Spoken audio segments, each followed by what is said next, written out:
Hello, welcome to the first Do Summit Good. I hope you are all well. We are kicking off with our live stream of this event. We have a really exciting day ahead of us. I just firstly, before we get started, want to introduce you to my fellow co-hosts. So if you want to just have a quick run around, say hello, who we are, and what we're doing here. So Barbara, do you want to give us a hello? Hello, it's lovely to be here, and it's a privilege to be joining in with today. So I look after content on the WP&UP website, so anything you want to send in, please do. Over to Nathan. Okay. Actually, you're there, aren't you? Yes, it's hard to get that right. Nathan Wrigley, I run the podcast for WP&UP over at wp&up.org/podcasts. We're going to sort of tag team this today, except for Dan, who you heard from first, because he's decided to sit in on all of them. And so it's going to be some of us on, some of us off. But the idea is we kind of very much get out of the way so that our guests can speak. And with that, I'll pass you over to Cory, who is over there. Feels like the Brady Bunch. Hey everybody, Cory Miller, and I'm former founder, or not former, I'm still the founder of iThemes, and also proudly a trustee at WP&UP, and excited to talk with you today. Excellent, thank you.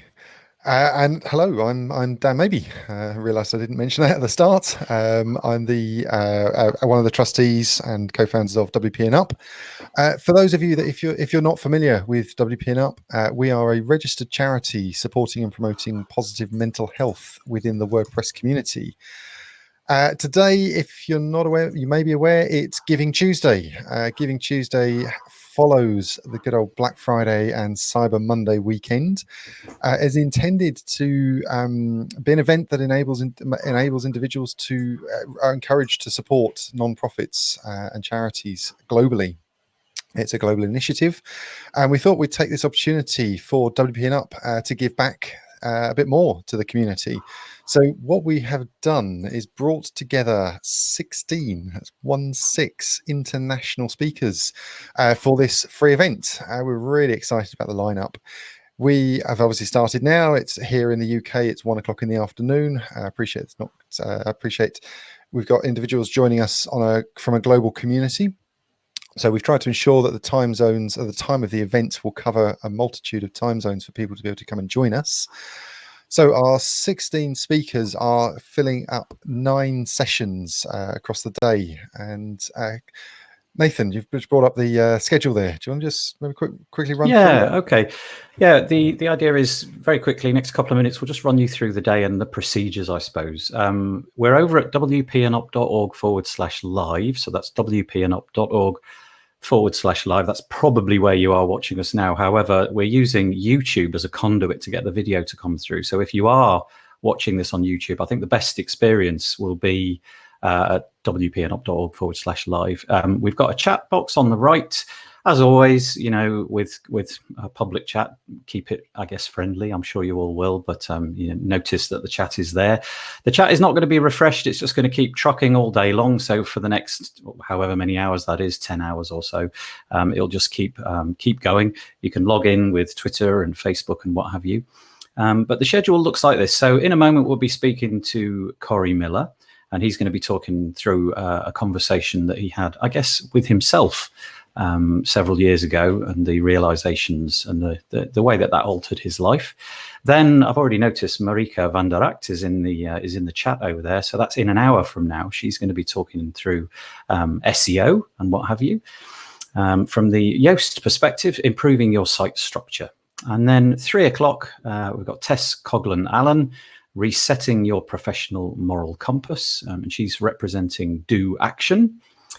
And then at 4 o'clock, we've got our first roundtable, and we've got representatives from Weglot, Level, Yith, and Pragmatic.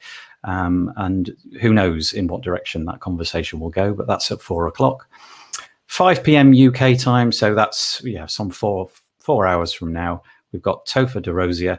I do apologize in advance. We had a conversation before we started this about the likelihood of me messing up everybody's names, so I will do my best. representing Hero Press. And then we've got the 6 o'clock session with Ines van Essen, bringing people to WordCamps, and she's representing Donate WC. Another roundtable at 7 o'clock. We've got Ali Nimmons, Matt Cromwell, and Michelle Frechette, and fundraising for communities, all representing Give WP. I'll be back for that one. And then towards the end of the evening, Jill Binder, representing WordPress Diverse Speaker Training Group, talking about the Diverse Speaker Training Group. Okay. And then the last one, before the closing comments, we have Stacey Klein and Adam Warner, should I say, WordPress from Passion to Profession, and they're representing GoDaddy for Good. So it is a jam-packed day. We'd obviously love it if you felt that you could stay with us the entire time, but I realize that many of you will probably have other commitments and things, but maybe a good idea is to just pop this tab onto your other screen if you've got one, or just tuck it away somewhere and keep it rolling in the background. What we'll do at the end of each session, we'll endeavor to introduce people for a number of minutes, maybe 5 or 6 minutes, and then hand over, do the main speaking for 35 or so minutes, with a little bit of Q&A time at the end. So those questions, if they come in, would be very helpful if you want to add them into the chat on the right-hand side of the screen there. And then there'll be a 5-minute little break between the sessions, but there'll be, from your perspective, there'll be no change of URL. You'll simply just keep watching. I'm not entirely sure whether the YouTube video that you're currently watching will kind of pause itself, and you may have to refresh the page or indeed click the play button. I don't know how that experience is going to work, but needless to say, we will come back and refresh the page if you don't notice us in the feed. But yeah, so it's a really, really jam-packed day. We've got some incredibly important information to pass on to you today, I think, and some great personalities doing it. So yeah, I think what I'll do is I'll unshare my well, I won't unshare my screen. I'll just put all 4 of us back on, and unless anybody's got anything else to say, shall we hand it over to Cory? Just very quickly, before we move forward, thank you, Nathan. I really want to appreciate going through that quick run through. Also wanted to quickly mention that at the bottom, underneath the video here in your browser at wp&up.org/live, there is a donate button, which will open up. There's a little simple form in there that will enable you to drop in your card details and make a donation. What we're doing across this event is, you may have noticed that every single session we have an individual or multiple individuals that are representing a for good organization within the WordPress community. All donations that are made through this event are going to be distributed evenly across the various non-profits that are featured in this event. So you're not just simply donating to WP&UP, but you're donating to every non-profit organization that's represented. So, and just also wanted to mention that we will have, I think, Nathan, you may have mentioned there, we'll have a live Q&A post the talks. So if you do have any questions at all, drop them in the chat there, and I will do our very best to get the questions asked of the speakers. But yes, I think that was everything for now. Yeah, I will add one other thing before we hand over to Cory, because Cory's gone to extraordinary lengths to be with us today, because Cory's not in the usual Cory place. Cory's on a boat, so pretty incredible that he made the time on what I presume is his holiday to come and speak to us. So extra props and bravo to Cory. Thank you so much for making the effort. Shall we make Cory front and center? Let's get rid of my screen and let's put Cory's screen up. And whilst Cory, do that, I just want to say, most of all, hope you all enjoy the day. Yeah, For now, Cory, over to you. Well, thanks everybody, and thanks Dan, Nathan, Babs, everyone that worked really hard to make this possible. I really appreciate having the honor to talk to you today and kind of share my story about mental health. So I'm going to dive right in. So a couple of years ago, I started sharing publicly, and actually in 2015, my story about mental health, and that's what I want to share today with you. And it's called Managing My Iceberg, aka my mental health. So I really have 2 primary messages to share. So if you get only 2 things from the talk today, I hope it's that you're not alone. I'm going to share parts of my story with you. All for the purpose that you know you're not alone. And the second is don't go it alone. You're not alone. Don't go it alone. So the way I think about my mental health is the iceberg. So 2015 and everything, I thought this just makes sense for how my story had gone and still goes, by the way. And this little picture of the iceberg with little penguins, a talented illustrator in the WordPress community did this for me a couple months ago, and I'm so thankful for him. Okay, so the iceberg. So on the top is sunshine and success. And if you've watched the Lego movie, the theme song is Everything is Awesome. Now, this top side of the iceberg is what I'm really, really good at curating and sharing. And I call this the press release version of my life, because I want the sun just perfect. I want the little cute penguins. I want you to see publicly everything that is going really well. And I think by and large, most of us are that way. We want to make sure we curate the best version of ourselves. But also, when we're looking at other people, and this time of the internet and social media and things like that, it's so easy just to see the top side of the iceberg.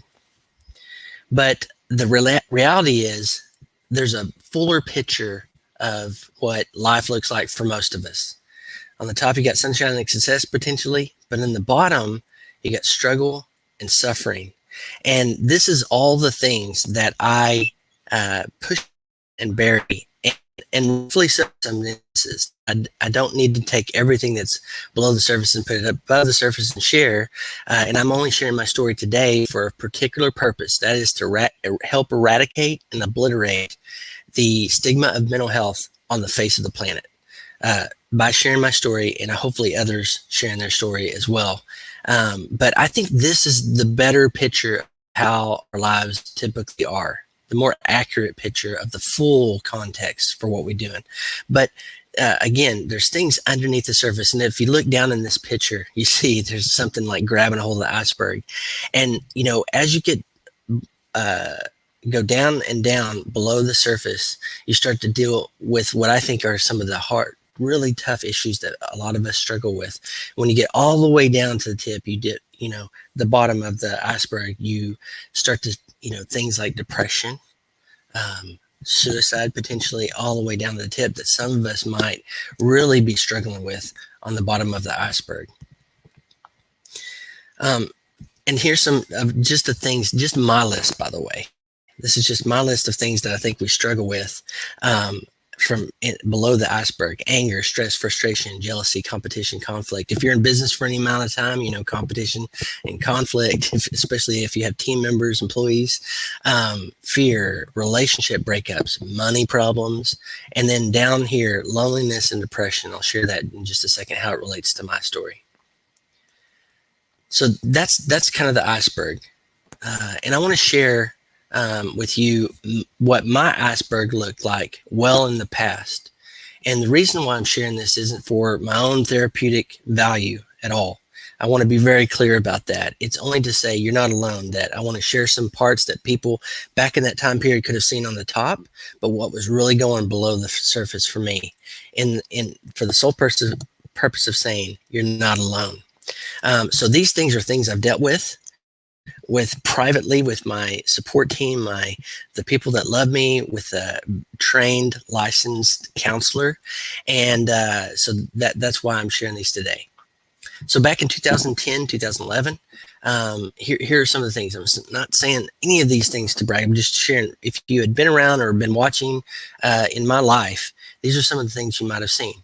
So for instance, I got to punch my ticket on my lifelong dream of a commercially published book. And so my good friend Lisa Seven Wilson and a couple other of us co-authored a book around WordPress. And so I got a book deal, a For Dummies book deal. I'm a big fan of the Dummies series. I got a book deal that year. That was the year we hit $1 million in sales at iThemes. And if you're familiar with iThemes and our story back then, that was the year we launched Backup Buddy. And why that is pertinent is that was our hit product. That was the thing that carried us for another 9 years. And even today, as iTheme runs without me. We did a cool little geeky RV road trip. We actually loaded up into a camper, and about 6 of us, and Lisa Saban Wilson too, joined us for that trip. We went from Oklahoma City, Oklahoma to Boulder, Colorado for a WordCamp. We had just gotten a cool new office and started setting it up. And then I was being asked to speak at WordCamps regularly. And that year professionally was just a really, really good year for me. A lot of things that I got professionally, I got to punch my ticket on some of my biggest dreams in life. But the reality was, this was the full picture of my iceberg. So on the top, if you had seen that, you go, Cory's got everything. He's doing great. His company's going well. He's got this book deal. He's doing all these cool things. Below the surface, here were the things that were actually going on in my life. Middle of that year in 2010, was going through a divorce for the next 12 plus months. My wife at the time of 8 years and our marriage was over. And I was going through the legal process to separate, divorce. I, at one point, was a little bit homeless. I slept not in the sense I was on the streets, of course, but I slept in the office a couple of nights. I didn't have a place to stay. So I slept in our cool little office I mentioned on the above the surface stuff. And I was miserable at work. It was the first time in my career that I went to work and go, I don't want to be here anymore. And I was like, this is the thing I started, but I'm actually very, very miserable.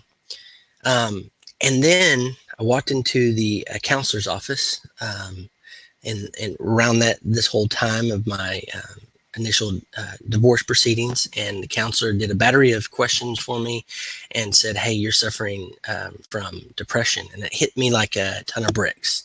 I didn't want to think that I could potentially struggle with depression. I can do all this. I can go through all these things. I can deal with all these things myself.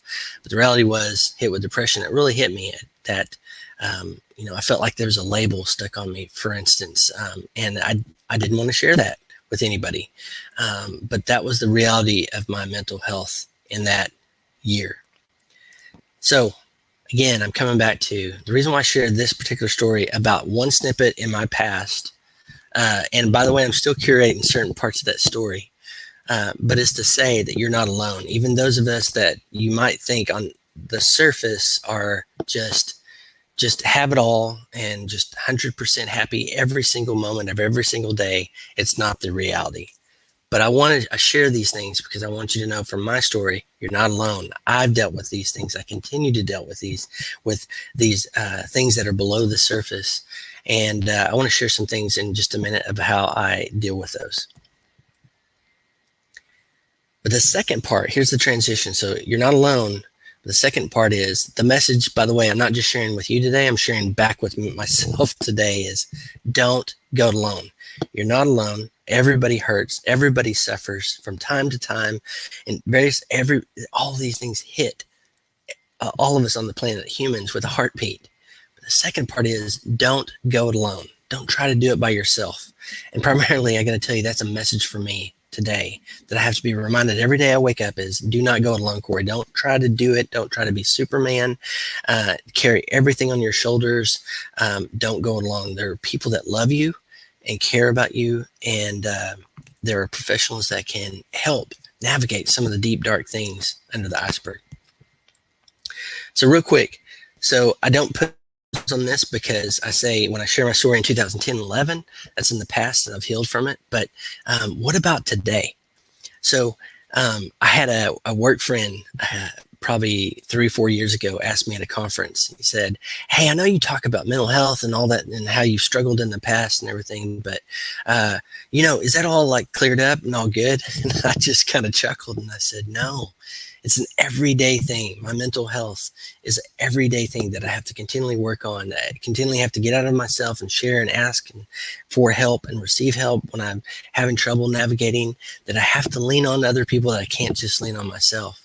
And so the last couple of years, if you know anything about my story, I sold that business, iThemes. We were acquired 2 years ago to a great company named Liquid Web. And it was a huge change for me professionally.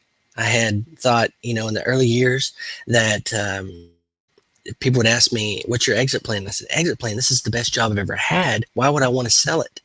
And in the last couple of years, you know, that part of my story, that chapter called iThemes, is closed, and I'm on to another story. And I'll tell you, one of the hardest things about the acquisition is that I left the company earlier this year, and it was leaving my team. The people that I call family, that I love, leaving them professionally to go and embark on a new chapter for me professionally. But I just wanted to say the PS is, this isn't a one and done. This isn't, everything is magically cured forever. This is something I continually wake up every day and to go, how do I help myself? What are the things I can do to help myself feel better? And who are the people I need to reach out to and ask for help? So that's the PS.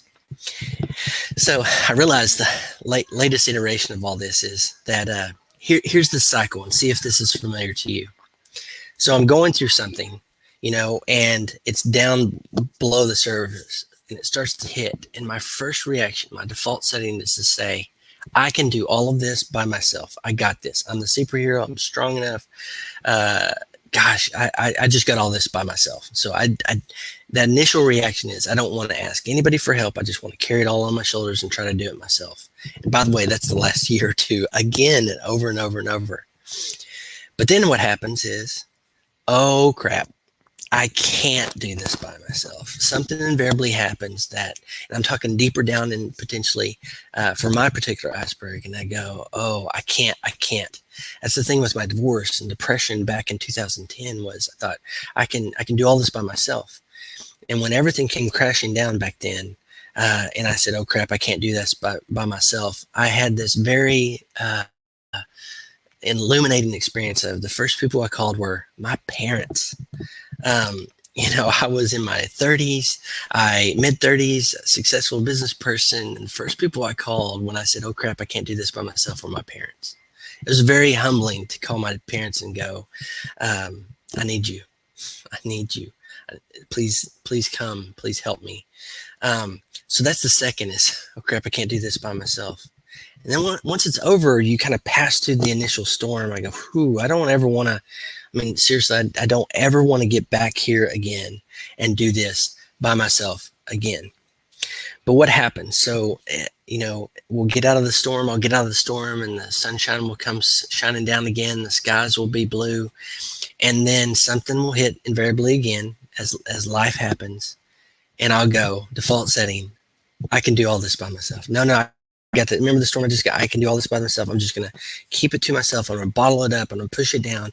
I'm going to hide it underneath, as far under the surface, and not share it with the people I love and trust and respect. And I'll just kind of get it by myself. So in just this year, I had an illustrator do this for me. You know, if you're like me, when we're growing up in the United States, sometimes when you got in trouble, they'd have you write, you know, I won't do this again on the chalkboard is like 1,000 times. And so my mantra for 2019 and the rest of my life is, I've got to stop that cycle of something hits, I can do all this by myself. And then I get deep and something happens and it's just tough and I can't do it by myself. And then I go, oh man, I need to ask for help. So I will not try to do it alone again. And that's my message. Don't try to do it alone again. And by the way, it's not just to you, it's to me. I need to hear these things for myself, saying these to myself. Remember, Cory, all these dark times I tried to go through these valleys by myself, that I won't do that again, ever again. And so I want to mention about the icebergs, and it's just a frame of reference perspective for my life that I kind of think about. Above the surface, all the good things people might see, but below the surface, what's going on, and I really concentrate on, okay, what are the things I need to take under the surface and share with trusted people that care about me. But if you think about icebergs, they're really drifting islands, set out. They've broken off from the shelf, and now they're, you know, floating in the sea. But if we live life like a drifting island, just us and the iceberg, and then we don't share privately with either professionals or people that love us, stuff going on below the surface, we end up getting marooned there and we become castaways. And that's my story, that I keep doing this to myself. I keep becoming this drifting island and being marooned on it and feeling like a castaway. But that's for myself, right? But I also realized in the past year or two, too, you know, icebergs can also cause havoc to others. You know, in 2018, this is a 11 million ton, 300-foot iceberg threatening a small town in Greenland. I found this on CNN. And I was just, you could actually see. So when parts of the iceberg would fall off, it would create waves, tidal waves, and it would go through a little canal here. And so this little town, I think like 150 people had to be evacuated, of course. And I just watched the video and just go, that's so many times in my life when I have insulated, when I have bottled everything up, when I have just isolated myself and what's going on below the surface, that when things start happening like that I'm causing potential harm to other people by not sharing that with people that I love and trust, and with professionals who are trained to help me navigate some of that. And this picture just, you know, I've got 2 young kids now. They're 7 and 5. And it's, you know, I think about if I don't tend to my own care, I don't take care of myself and also ask for help, that this will be my life, will be part of their lives, that I will be the iceberg with the shelf and causing havoc in their lives if I don't properly take care of myself. So here's my question. And I've had such good friends over the years ask me, like, Cory, are you taking care of yourself? And I thought to myself, am I taking care of myself? You know, I've built this business and I have this team and I have family and I'm trying to take care of everybody else, but am I taking care of myself? And this is the best photo I could take. But, you know, when you get on the airplane, they don't say, even with your child, by the way, and I've flown, and it's a weird experience, but this resonates true in my own life, is that they say, in the case of an emergency, put your mask on first, before you put even your child or your neighbor or somebody else. Before you go to help somebody else, put your own mask on first. And that resonates deeply with me, that even though I want to put the mask on my child first or go to rush and help someone else first, that if I'm not properly taking care of myself, that I'm potentially doing harm to myself and to others. And so I have to take care of myself first. I have to prioritize my own health and my own happiness first, so then I can be of a state to help others and support others. But the second part of self-care, taking care of yourself, is really, have you asked for and received the support you need? And that's a question for you today. Are there things underneath the surface of your life going on that you can't handle or shouldn't handle by yourself, that you could ask for and then, by the way, receive? One thing is asking. If you're like me, all these pride and embarrassment and shame potentially comes up when I think I have to ask somebody for help. No, I'm the one that's, I'm this rugged individual. That's a kind of a term, and it's a plague, I think, in parts of the Western world, and particularly the United States where I live, is that I can do everything by myself. But particularly for self-care, is have I reached out and asked for and then received the support, the help, the love, the care that I need? And that's back to that chalkboard. I won't do this again alone. I won't try to do this again alone. Don't go it alone. It's a question I ask for you today, is have you, for those things underneath your iceberg, have you asked for and received help?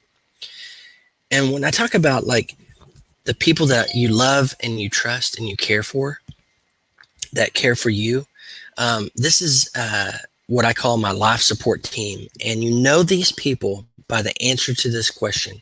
If everything bottoms out in your life, who are the people who are going to rush in when everyone else runs out?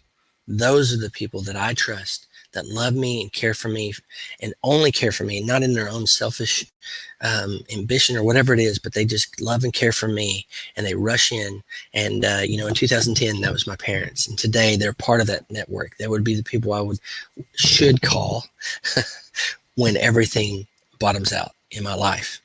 And if you're married, by the way, or in a serious relationship, part of that first responders to crisis and critical situations, or just, life, should be your spouse or significant others.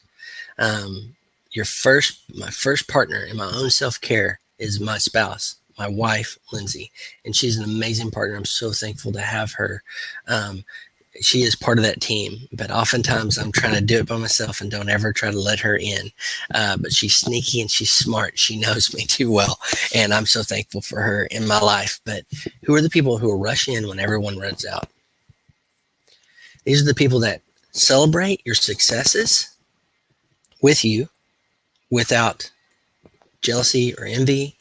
And these are the people that when the tough times come and the struggles and the challenges are there for you, the people that rush in, the ups and downs, the sunshine and the storms. My wife, Lindsay, has been through quite a bit in our marriage of 8+ years now. And, but I know she's there for both, for the sunshine, the storms, for the successes and the struggles. In these relationships, some of the keys for me are they're, open, they're genuine. That it's not that they just go, you've got all the problems, you're the one with all the below the iceberg stuff. They're also open to say, I'm a human being and I suffer and hurt too from time to time. They're genuine. They love you just for you. Loving, supportive, WYSIWYG for us geeks in the WordPress community. They're what you see is what you get people. They're trusting and they're truth-telling relationships. My wife, I lean on her so much because I have blinders on in so many areas of my life, particularly my own care. And she's the one to say, Cory, it's probably time, don't you think, to call that counselor today? And she's right. So beyond the people that rush in, when everybody runs out, here are the 2 essential partners that I also have to my self-care, my critical support team. And they're professionals. And I say professional, just trying to find the right word, the professional partners, because the other people are the ones that aren't paid. Obviously they love you and care for you and they just about your friendship. But the professional partners that I cannot live without today are a physician and my counselor or mental health therapist. Those 2 partners are the one that I can't and shouldn't try to go without. The below the iceberg stuff, particularly with the counselor, but also my physician. I've got an amazing physician in Oklahoma City who I've disclosed some things and has been part of that. And I'll talk just in a second about those 2 relationships, those partnerships, but physician and counselor. And I've had a same counselor for about, since that 2010, 2011, and just recently changed and thought it's time probably for a new relationship with a counselor. And I've got a wonderful counselor named Trent in Oklahoma City. So let's talk about counselor. Here's my question for you today. And these are the questions. I'm not a licensed physician or a licensed counselor. These are my experiences I'm sharing with you as someone who has gone through the ups and downs, the above and the surface, the iceberg. So many times I've lost count. But the first is I start with physician. When was the last time you got a full checkup? I mean, you got blood work, your cholesterol, good, bad, whatever those are, your blood pressure. I had high blood pressure for several years, and my physician was helping me work through that with diet and exercise. But when was the last time? You'd be surprised. In 2010, I actually didn't have a primary care physician. Now I do. I found an amazing physician who has a calling in life. She is so incredible. She stays. She wants my best. She knows my story. She's there for the long haul. She's not one to just come in and say, here's your problem. Here's the script. Bye. But when was the last time you got a checkup, a full diagnostic checkup, whatever that means, and wherever you are, to go in to say, I need to get a physical, or I need to get a full blood work checkup and everything to see where you are. And oftentimes the best people for the second professional to find, if you're having a tough time finding a professional counselor, is to ask your doctor. In fact, when I was looking for a new counselor, I asked my physician, and she asked who were some of the names I had. And I mentioned one. She goes, I know that person, and I really highly recommend the person. And so they're oftentimes the best, a great source to find a professional licensed counselor. So that's physician. Second is counselor. The way I think about the counselor is an expert to navigate my inner world. So, and specifically, I'm thinking an outside professionally trained expert. And the way I say, we just came off the Thanksgiving holiday in the United States, but someone that you can dump some of the below the iceberg stuff on, and not have to say at Thanksgiving, please pass the cranberry sauce. a licensed professional counselor. So that's my story. That's the bulk of it. But I have something for you to do today. Here's your homework. I want you to pick one simple action you can take today to take better care of yourself and to commit to not go it alone. So I want you to think about that. I'm not going to prescribe something to you. I'm thinking there's something I hope I've shared today, or you just been thinking, or is on your mind. One simple action you can take to take better care of yourself today and not going along. And I challenge you, take one small step. One simple action, take better care of yourself and not going along today. Do it for those who love and care about you. Do it for yourself, for your own health and happiness. I challenge you today. Do it with me. So you're not alone. Everybody hurts. Everybody suffers. Everybody goes through below the surface of the iceberg stuff. Don't go it alone, please. So I'm Cory Miller, and this is how you can email me and get a hold of me. And thank you for listening today. So I guess Dan and team, I am done with the presentation, and I guess we'll do question and answer. Yeah, wow. Can you hear me, by the way, Cory? I'm just checking my mic has been unmuted. And we're all... Yes, sir. Oh, great. That was great. That was really great. I've heard that story, a similar story from you in the past, I believe, from WordCamp. I can't remember. Maybe it was WordCamp US in 2017 or something, and it made me emotional that time in the same way that it did this time.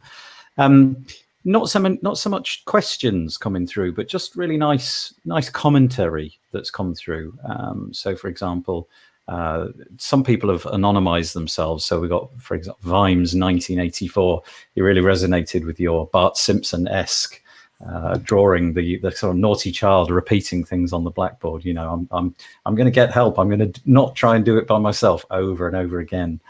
And then you've got other people like Peacher saying, and I think this speaks volumes to the purpose of WP&UP, really, where she says, it's hard to remember since we're constantly told how individual we are, and we are, and how the pursuit of individualism is the be all and end all. And it's and it's implied but not true. We're all human beings with similar problems and no one is alone. And I completely agree. I was actually chatting to my wife the other day, and we were tossing this one around, talking about kind of the purpose of life. Certainly in the West feels like the purpose is to sort of grow up, separate yourself from your parents, not only geographically, but kind of emotionally, move away, do everything by yourself, fail by yourself, take it on the chin, and so on and so forth. And and I think your story really resonated with those kind of things. Cory, do you mind me asking, do you have children? I do, 7 and 5, and they probably are awake at the buffet. Yeah, I was just wondering if any of these wonderful insights that you've had in the more recent past, if any of these are kind of things that you feel that you're going to be teaching your children as they become older, you know, because it would be so easy for you to follow the pattern that everybody else does. You know, you come 18, go on, move away to college. You can use the phone if you need me, or if you're going to kind of inculcate in them something a bit more like, look, you know, we're always here. Use us, use your friends, use whatever you've got. My wife and I just had this conversation yesterday. We were on the deck watching our kids play and just being so thankful for having, you know, happy little healthy humans. And we said, you know, our job is to help them get all the tools they can to live purposeful, happy, and healthy lives, to share these things. You know, so much of the stigma about mental health in particular, we don't talk about these things. So one of my purposes in life is to help eradicate the stigma. And I think about my children. I don't want them to grow up and bottle things up. I don't want them to broadcast all their below the iceberg stuff on social media, but I want them to feel empowered to go share their hurts, their suffering, with trusted loved ones and professional partners that I mentioned. That we bottle up and we don't. And so, you know, earlier I was thinking about this.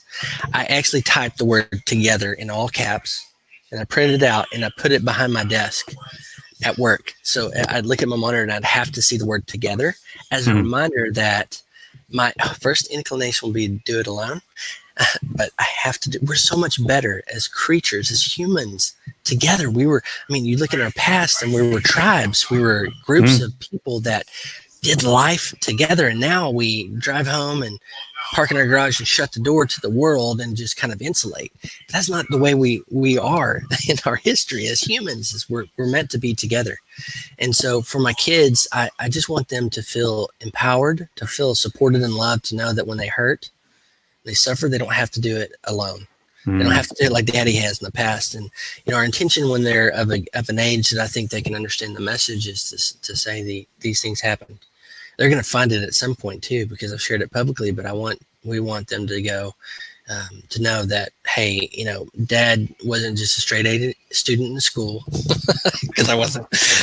And also I wasn't perfect. I hurt, things happen, up and downs happen, but also that if they just saw that top part of the surface, they might think, oh, Cory had it all, my dad had it all and everything. And that would just not be the truth.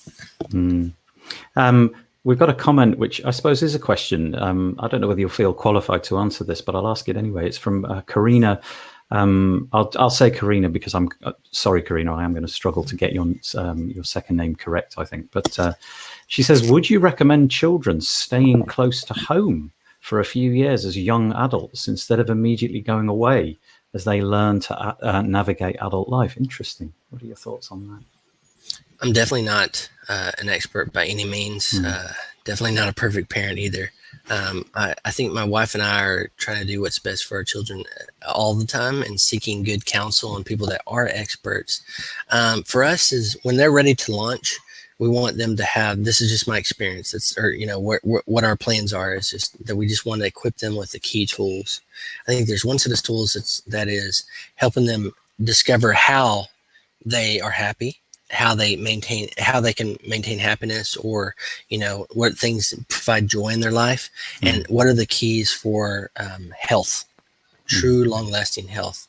And then skill wise, we want to develop, this is just our kind of premises, that the technology changes so much, and we want them to be adaptive, that really understand how that life is going to change in their lifetime dramatically because of technology. And that we want them to be adaptive adults, happy and healthy, living lives of purpose, whatever that means for them, but also skill-wise and professionally being able to adapt. So those are just our background as a non-professional. I'm not trying to give advice. I'm just sharing our perspective.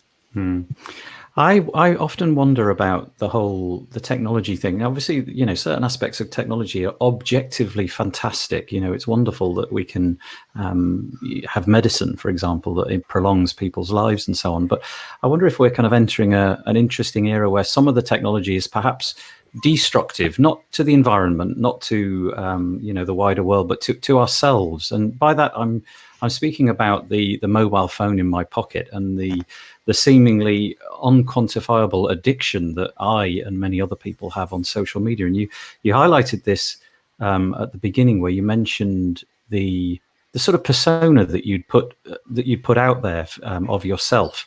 And this was the top of the iceberg, and it represented a very small amount of what you actually were, and the other stuff was lurking underneath. Do you feel that you've kind of got a handle on that? And I know that you wouldn't walk into a crowded room and explain all of the things going on under the surface, but do you feel you've got a handle on that a little bit more, stopping to try and demonstrate that everything's on the up, you are 10xing each week and all of that stuff that we're so predisposed to do? Oh, you mean publicly and top of Iceberg, how I share publicly? That's a really tough question, because I don't feel social media is the venue. That's why I give heavy disclaimers. I'm sharing this story because it's in my past, and that I've healed and had time to heal. Bleeding on social media, I don't think is a healthy way to do it. I think it's private. Getting help with your under the iceberg stuff is private with trusted people. So I curate sometimes. We have this funny thing though, anniversary of this picture I took of my wife when she had both babies in her hands and they're both crying like hysterical. We're like, true life, man. That's in real life. On the anniversary we have now, the kids like, hey, let's reenact that. But I don't typically, I don't like to broadcast under the Iceberg stuff that's going on currently. I try to curate that and go, okay, that's private, trusted people with those WYSIWYG relationships in the either physician or counselor. Now, I do broadcast things like, I have in the last 2 years started to purposely move exercise, and I call it run, walk, walk, or in England, I heard it's called jeffing. Okay. If you've heard of that. No, but that's good. I like it. Okay. Yeah. It's just run, walk. But that is something I found, and I do share that. And that's part of my self-care. I do share that I have a counselor. I do share that publicly. I just don't share the details of what we talk about necessarily. But I share that because I want people to be freed up and empowered to go, I can pick up the phone or send an email, whatever, somebody in my network that I love and trust, or to reach out and find a professional that can help you navigate those waters. Obviously, WP&UP is primarily working with people in the WordPress space. So, for WordPress, we could really deal with anybody who sits in front of a computer for long periods of the time.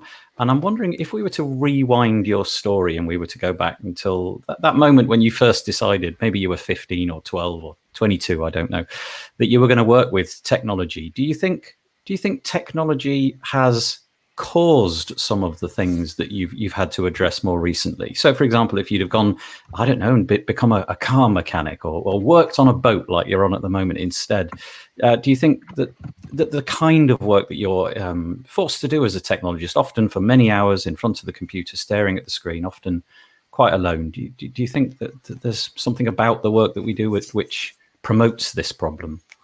I don't think the tools are inherently evil. I think how we interact with them causes either good or bad.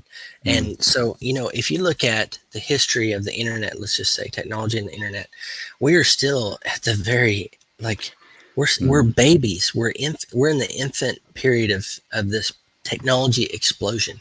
And I think we're wrestling with how these devices, how the web, working with the web changes us and how it affects us. And, particularly in WordPress, we've got a lot of remote workers. And I love that because I think there's one side of it that gives freedom and flexibility to people to work how they want to work and not have to have an hour-long commute, for instance. But the downside is we have people that are, in their office and may not see another human besides their spouse or family for, days and maybe even weeks. And so I think it's our response as humans to how we interact with these things, to have this discussion and to say, how do you navigate having your computer, a video, a camera, instant everything in your pocket, access, even in the ocean. I've got access to everybody in the world, essentially, most everybody in the world, I should say. And so I think our job is for this conversation and others is to say, how do we interact this? How do we a healthy approach to the devices, to the world of living in a remote working environment, to how this technology affects us? I do wonder about the sort of role of education in all of this, because like you've just elaborated, although I've worked with computers for many, many years, it always felt until very recently, until this little chap came into my life, something akin to that I was able to unplug, switch off, shut down, because the desktop over here or the laptop it's a clunky thing, and laptops made it certainly much more portable, but it's difficult. Whereas the mobile phone seems to have revolutionized everybody's life, and I'm sure you've seen the same thing. I walk out of my front door and I see a row of children waiting for the bus, and when I was a child there was no mobile phone and we all chatted and we probably got up to no good. But nowadays we see a row of children who are kind of just possibly interacting with one another. I don't know, maybe the people even in close proximity, but they're certainly face down interacting. And so I do wonder if we're on the cusp of a different iceberg, and that iceberg is that we've been isolated from it because the technology wasn't so portable. And now the extremely portable nature of our devices, essentially a computer every bit as good as something top spec 10 years ago in my pocket. If that's going to cause problems for our younger generation, I hope not, but it feels as if there's lots of work to be done there in the future.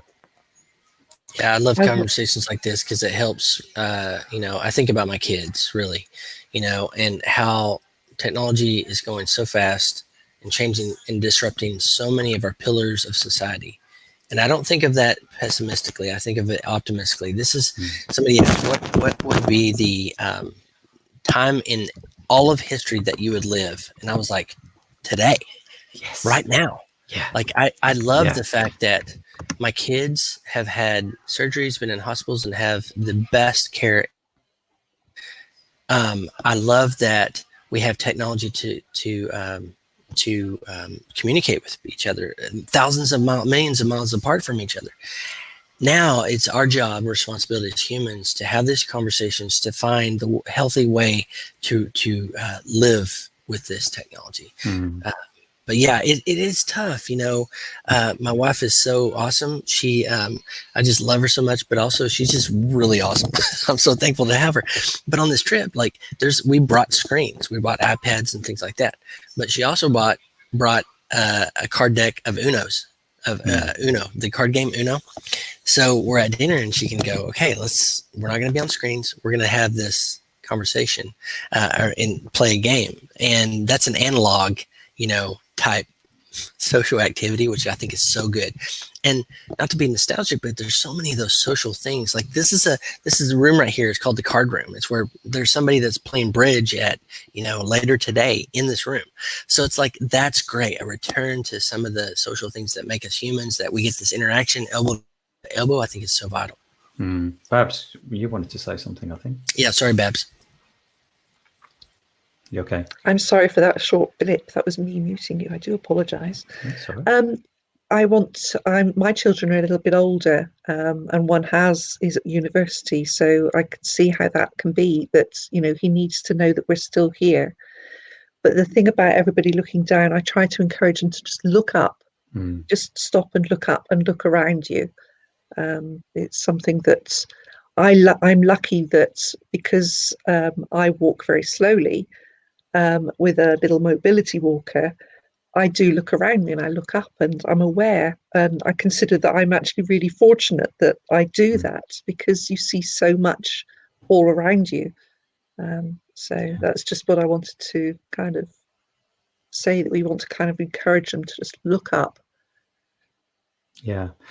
Giles makes a good point. Giles, in the comments, that he has some sort of downtime for his children. He calls it tech downtime in his son's day, which is a nice approach. We have in our family, we have like an hourly requirement, so that they're allowed a certain amount of screen time each day. And unfortunately, I'm setting entirely the wrong example, because they've got this absolutely get out of jail free card, which is, but dad, and I've got nothing to come back on, sadly, at that point. So I need to do better. Just as well. I noticed Dan's hopped back in. Dan, I expect you're here to tell us that we've got just something. I firstly just want to say thank you, Cory. That was a fantastic talk, and really appreciate you giving the time to give that back to us. But just something that personally really resonated with me, as we've discussed as trustees within WP&UP in the past, is what you mentioned about the I can do this all by myself. I've got this. Just that needing to let go sometimes of responsibility and enabling other people to take things on, because it's something that certainly I'm very guilty of. So thank you for flagging it up and talking about it. Just one quick thing I would mention is that Cory's got a fabulous article where he kind of sums up beautifully everything that he's just said. And so if you go over to corymiller.com / and all of these words are separated with hyphens, the iceberg of life. So that's corymiller.com / the iceberg of life. Something we'll do is actually do a roundup and include all of the main points and things like that afterwards, because there's just so much to take away from this. Yeah. And you should have said that we needed tissues for this one, Cory. Thank you. You're welcome. Yeah. Well, I love being a part of WP&UP, and I want to say as part of Giving Tuesday and everything, I want to, one, take care of yourself, but also please donate, because these organizations, WP&UP and all the ones listed, are doing so incredible work in the world to make a difference. And that's why I'm a part of it, because I want to multiply the effort. I want to come alongside other people. And you can do so by clicking the donate button and doing something. $5, £5, whatever it is, something today I think would be incredible. And I challenge you to do that as well. If you've gotten something from anything today, please do so. So thank you all.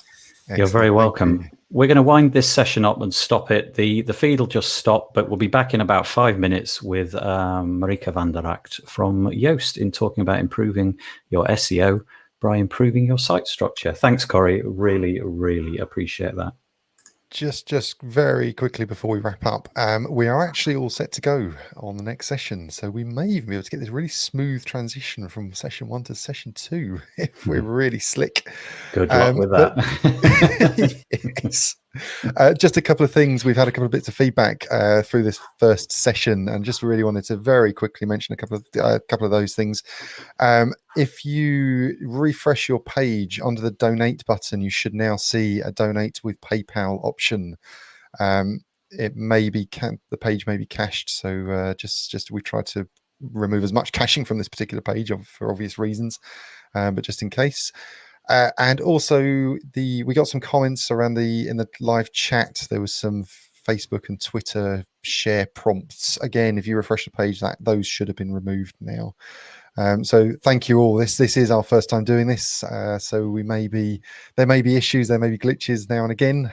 So really appreciate the feedback, and hopefully we can continue to improve as we go on throughout the day. Yeah, tech support on the fly, courtesy of Dan Maybe. Well done. Yes, absolutely. Yeah. Because we never work on live pages, do we?